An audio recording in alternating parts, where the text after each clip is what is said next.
How are we already almost done with June? The past 6 months have flown by. If you're needing to recalibrate to your goals that you set at the beginning of the year, then this is the episode for you, because I'm going to give you 10 tips on how to recalibrate so that you finish the year strong and hit your goals. So keep on listening. Hey you, your next level of expansion is here. And you're not going to accomplish it through hustle and grind. Oh no, not you. You allow ease and flow to come through you so that you can manifest the business of your dreams. Welcome to the Aligned Businesswoman podcast, where you get to be in flow and allow your strategic CEO to meet your inner goddess. This is the podcast for female entrepreneurs who want to strengthen their intuition muscle while applying simple and practical business growth strategies to accelerate. We'll combine energetics and strategy along with human design and your gene keys to optimize your business performance and results. Welcome back to another episode of the Aligned Businesswoman podcast. My friend Vanessa here. Wow, I cannot believe that we are already almost done with June. And oh my gosh, now that I think about it, like halfway through the summer already.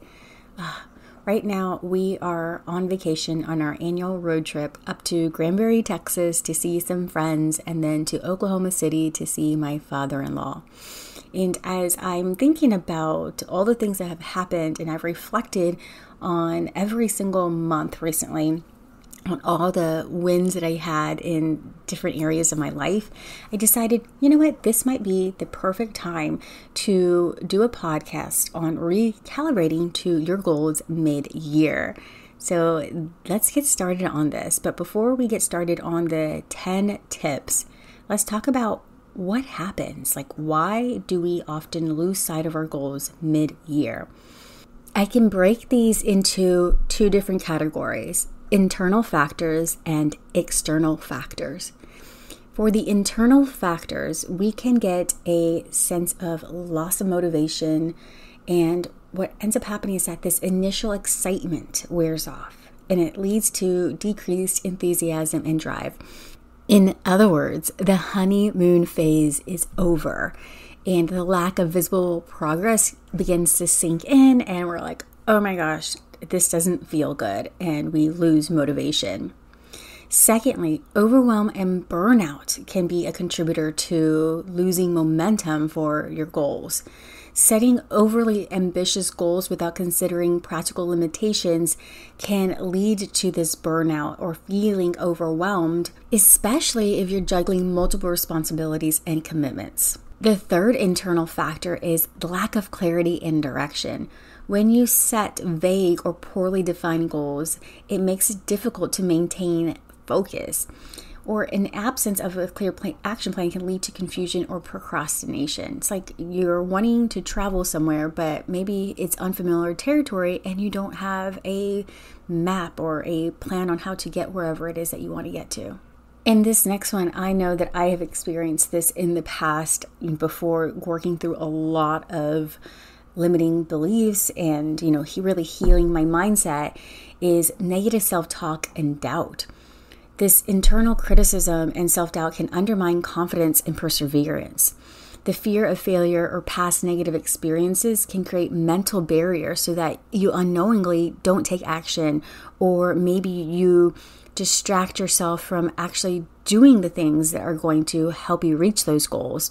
It's like you keep yourself safe, but you don't realize what you're doing. You're telling yourself, oh, I am busy doing these things, but those things aren't contributing to you achieving that goal. A while back, I attended a conference for coaches using the modalities that I use, and the speaker asked someone from the audience to stand up and give an example of what they had experienced as far as like working with a client where they had this self-doubt and past experiences that were holding them back.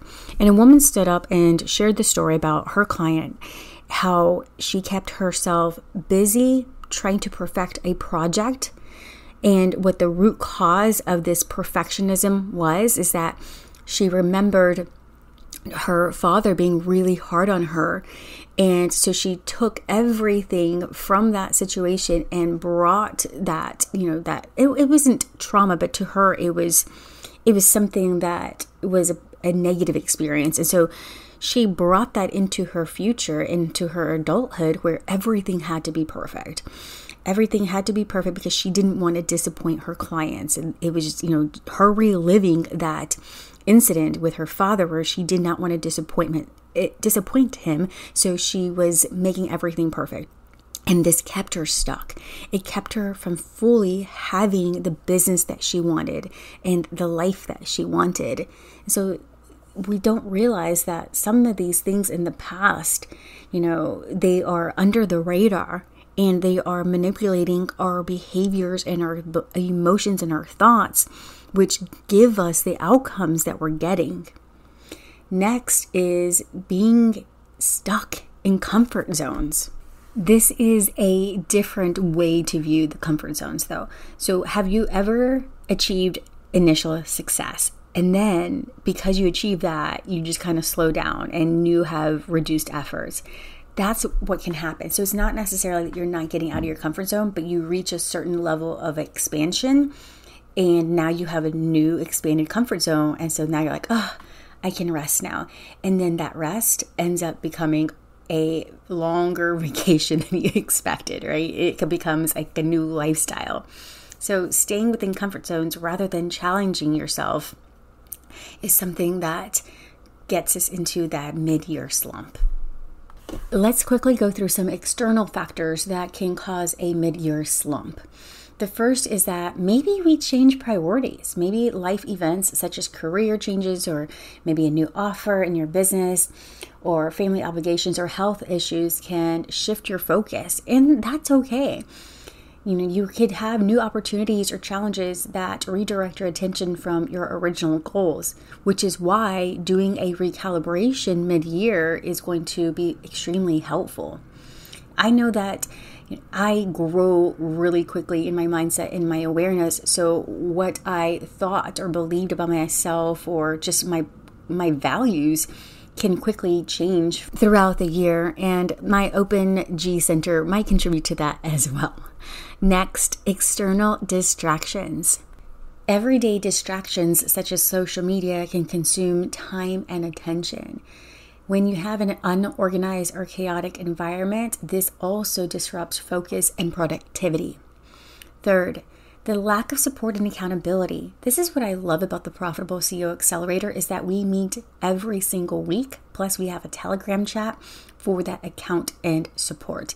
Plus I allow my members to have an emergency phone call with me or a Zoom call with me when they're getting stuck with tech, whenever they're getting stuck with mindset or strategy. The absence of a support system or accountability partner to provide encouragement really does hinder our progress. We are a society where we need each other. And, when we don't have that support, we can kind of lose sight of our goals and almost forget our why. Isolation can lead to a lack of motivation and decreased persistence. It's kind of like when you're in a group and you're sharing your goals and you're everyone's motivated. It's just like it's like excitement and that energy that is shared that helps you keep on going. Number 4, an external factor can be resource constraints. So inefficient resources such as time, money, or skills to pursue your goals. External pressures or unexpected obstacles can also drain resources and energy. So making sure that you are protecting your energy and you're, having a state management practice so that you are managing your emotions and that inner dialogue. Lastly, health and well-being issues. Physical or mental issues can impede progress and reduce energy levels. Stress and anxiety can make it difficult to stay focused and motivated. One of the things that I like to use in my programs or with my one-to-one clients is EFT, Emotional Freedom Technique, also known as tapping, because this can shift your perspective and really calm your nervous system when you're feeling stressed or anxiety, or maybe you have some negative self-talk that is going on, really prohibiting you from taking action or seeing the possibilities or the solutions available to you. All right, let's dive into the 10 tips to recalibrate to your goals mid-year. Now, you're going to want to sit down and write notes for these sections. So if you're driving right now, make sure you come back to this episode where you can have some distraction-free space to write notes and recalibrate. All right, number 1, let's reflect and reassess. Side note, if you know me personally, I love to quote. Well, I don't know if I love to quote, but I just cannot help but quote really dumb movies like Dumb and Dumber and Kingpin. When I say reassess, I think about that movie with Mike Myers where in Gwyneth Paltrow and Christina Applegate, where it's called Up in the Air, and they are flight attendants and they're a little bit ditzy, and she's like, "SS the window." And he goes, someone put the wrong emphasis on the wrong syllable. Oh my gosh. Okay, let's get back to this. You want to review your goals. So revisit your goals that you set at the beginning of the year. Are they still relevant? Have your priorities shifted? Adjust them if necessary to reflect your current aspirations. And you also, at this stage, you want to evaluate your progress. Assess the window. Assess what you have accomplished so far. So celebrate your wins, no matter how small, and identify any obstacles that have hindered your progress. Last year, one of my clients was feeling in a funk. It was probably the beginning of the fourth quarter. And so what I had her do is I had her go back and do a year in the review. And she didn't just look at her actions, but I also had her look at her emotions behind those actions.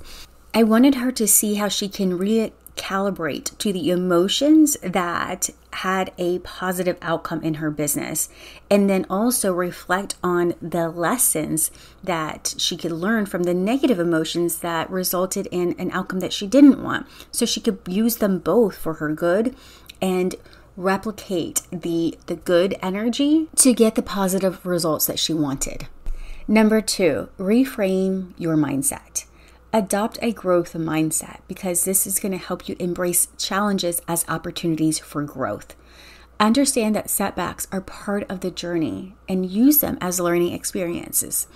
Just like in the example of my client, when I had her go back and look at her year in review and shift her perspective of like what the bad things were, but how can we use it for your good?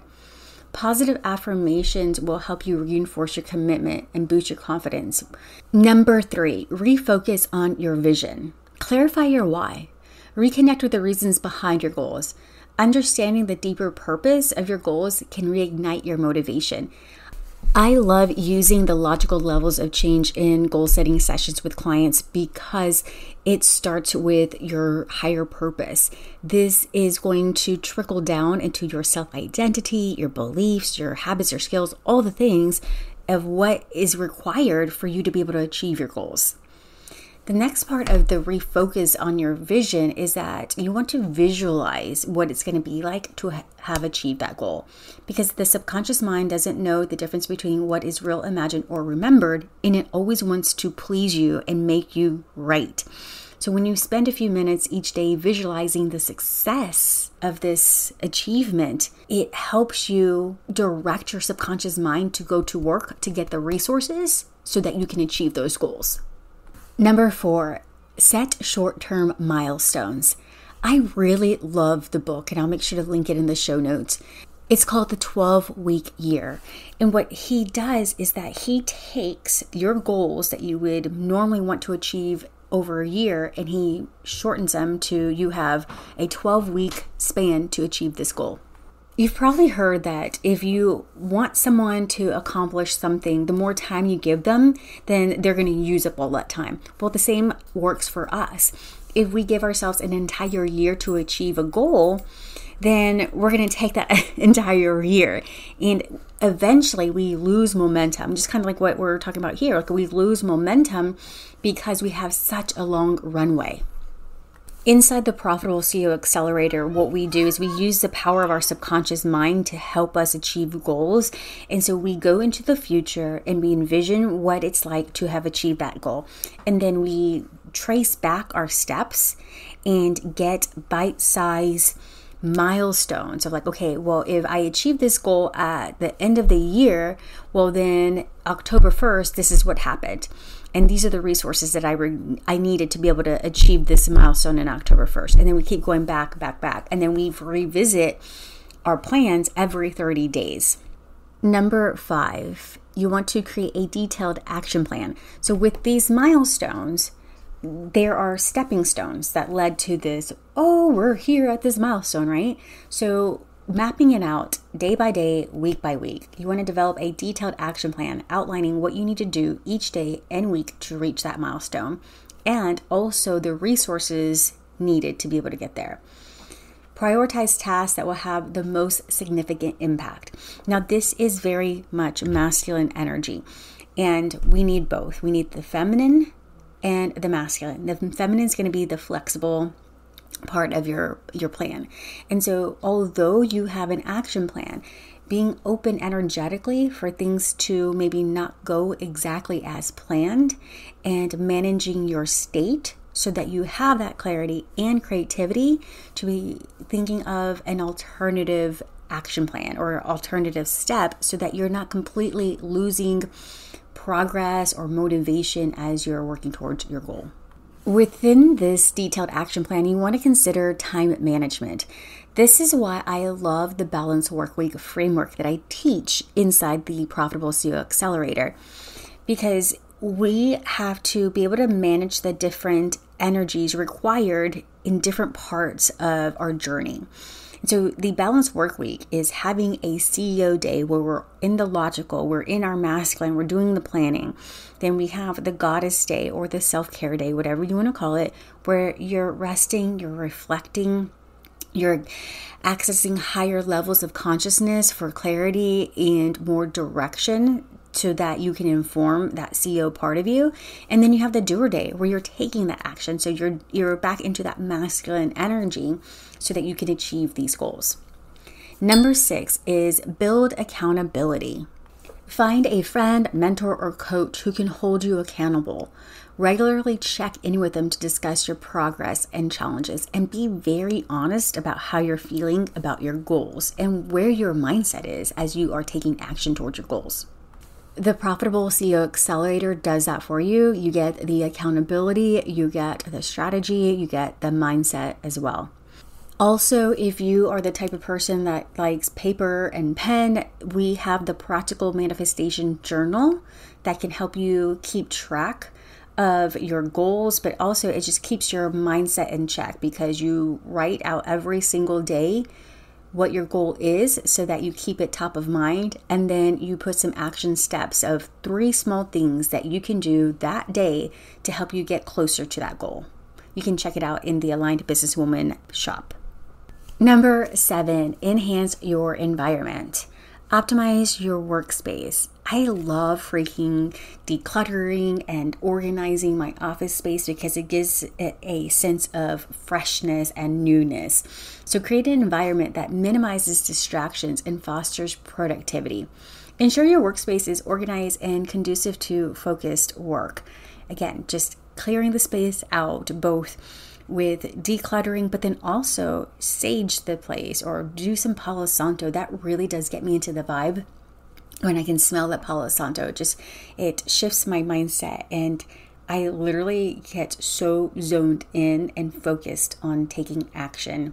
Also, in this enhancing your environment, surround yourself with positivity. Engage with people who inspire you and support you. Avoid negative influences that can drain your energy and motivation. The next thing that you want to do to recalibrate to your goals is practice self-care for both your physical health and your mental health. For your physical health, you want to prioritize exercise, healthy eating, and sufficient sleep. You cannot function with little fuel in your body and little sleep and actually not moving the energy through your body that really is going to help activate creativity when you exercise. I cannot stress it enough. Physical well-being significantly impacts mental clarity and energy levels. As for your mental health, Incorporate stress-reducing activities like meditation, EFT, mindfulness, and hobbies that you enjoy. Next, stay flexible and adaptable. Embrace change. Be willing to adjust your plans as circumstances evolve. That's what I was talking about earlier in the step of creating a detailed plan. It's like, yes, you want to create a detailed plan, but you want to remain flexible in case things don't go your way. Flexibility allows you to navigate unexpected challenges without losing sight of your goals. They say that he who is flexible holds control. I forget the exact quote, but it is so true. When you can be flexible, you can be more in control because you're not being at effect of other situations or circumstances outside of you. And lastly, let's bring it home. Celebrate milestones. Reward yourself. Celebrate your achievements no matter how small. Recognizing your progress boosts motivation and reinforces positive behavior. It is telling your subconscious mind that you win at things. And so it's going to motivate you to keep on going or to even expand your outside of your comfort zone to achieve even greater things. There you have it. The 10 tips to recalibrate to your goals mid-year. If you're needing one-to-one support, then check out the show notes because I have a couple of options available. You can do a one-off session, which is the abundance activation, so that we can shift anything that is energetically holding you back and refocus on your purpose and allow the habits and the identity to really come through so you can achieve those goals. And if you're needing some long-term support, then I highly recommend the Abundance Accelerator. That is a 3-month one-to-one program where we really do shift these things for good. So, all right, there you have it. I will catch you next time on the next episode of the Aligned Businesswoman podcast. And that is going to be the last episode of season 3. All right, catch you later. Bye-bye. Thank you for joining me on this episode of the Aligned Businesswoman podcast. I'm your host, Vanessa Ann Miller, and I'm so excited to share some goodies with you. Head over to the show notes so you can grab your free gift and make sure to leave a review and join me inside the Aligned Businesswoman Facebook group. Until next week, bye-bye, my love.